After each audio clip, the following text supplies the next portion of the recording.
El teorema de Thevenin se basa en el teorema de la superposición en cuanto a la linealidad de los circuitos que estamos trabajando, ya que la corriente es proporcional al voltaje, y se vería como, si lo graficamos, se vería una recta con una pendiente igual a la resistencia que está conectada en serie, en este caso, al voltaje. Y esa linealidad nos permitiría saber eh, el voltaje en los terminales, en unos terminales cualquiera del circuito. Otra manera de ver esta linealidad es, digamos, si todas las fuentes se multiplicaran por un factor, el voltaje en las terminales también se multiplicaría por ese mismo factor. Tiene el objetivo de reducir la complejidad de un circuito a un circuito equivalente, mucho más sencillo, en el cual consta de una fuente en serie con una resistencia. De esta manera, llevar este circuito a este, con la única especificidad de que el voltaje y la resistencia en estos terminales sea igual a este. ¿Y cómo se haría? ¿Cuál sería el voltaje acá? Básicamente, con Kirchhoff,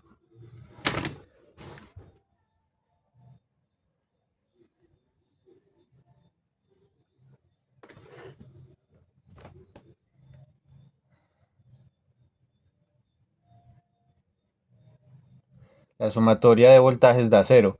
Esta corriente, como está en abierto, es cero. Entonces, es igual. Y yo quiero que este de acá se comporte igual a este. Entonces, el voltaje acá debe ser igual al voltaje en circuito abierto de aquí a acá.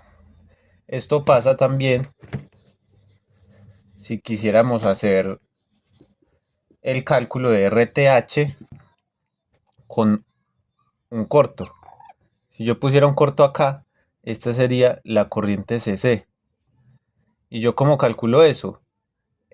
La corriente se va por el camino de menor resistencia. Entonces esta se anula y me queda básicamente un simple, una simple ecuación con la ley de Ohm.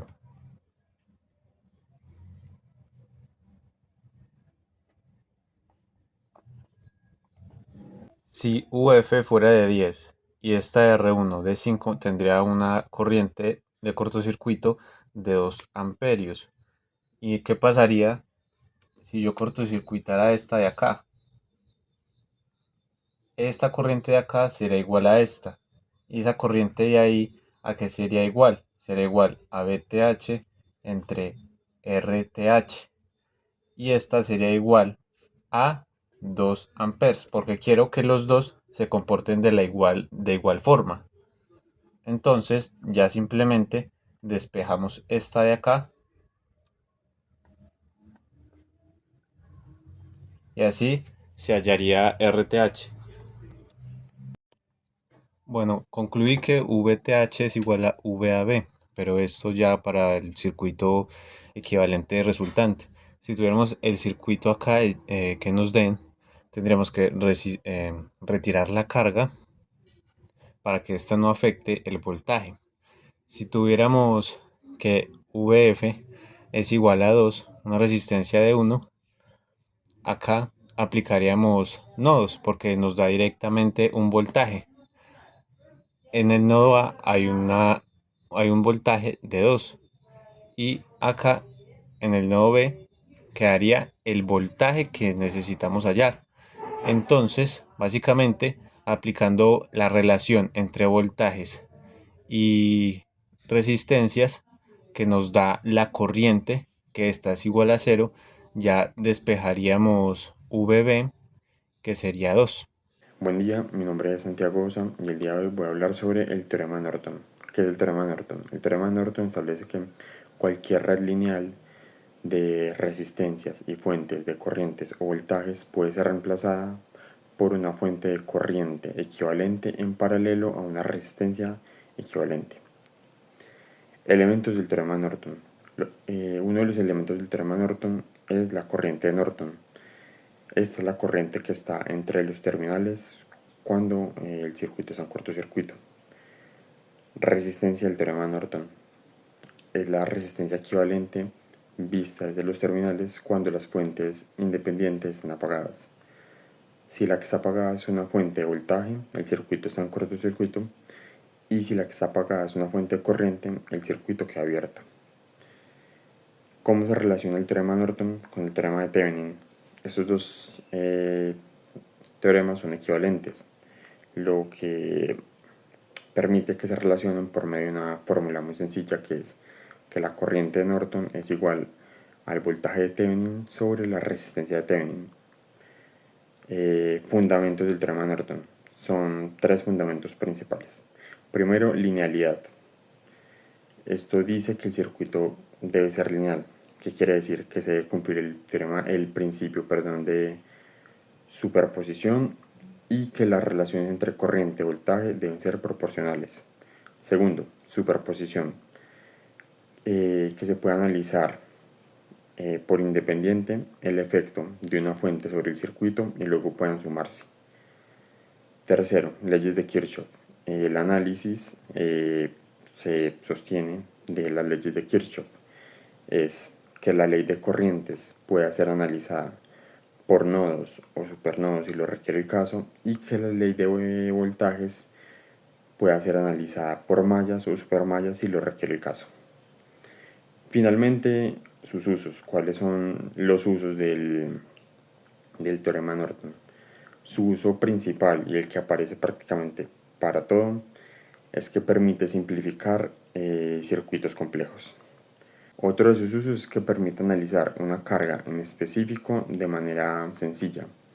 Eso se usa sobre todo para laboratorios y diseños, y eso pues evita que se tenga que volver a montar todo el circuito. Tercer uso, permite calcular o recalcular una carga cuando es cambiada. Esto ya que como el teorema de Norton trabaja con fuentes de corriente, pues permite ver qué corriente pasa por un elemento sin tener que usar métodos de análisis de nodos o de mallas que pues quitarían mucho más tiempo. Pues con el teorema de Norton se puede resolver de manera más sencilla y más eficiente. Otro de sus usos es el modelaje de fuentes reales. Ya que en la vida real no hay ninguna fuente 100% perfecta, el teorema de Norton permite que se puedan usar fuentes de corriente reales y resistencias internas equivalentes. Esto se usa también mucho en laboratorios. Otro de sus usos es que, como lo mencioné anteriormente, el teorema de Norton y el teorema de Thevenin son equivalentes. Entonces, ahí se puede pasar de un teorema a otro de manera muy sencilla. Si se quiere trabajar o si se necesita trabajar con corrientes, se pasa del teorema de Thevenin al teorema de Norton. Y si se necesita trabajar con voltajes, se pasa del teorema de Norton al teorema de Thevenin.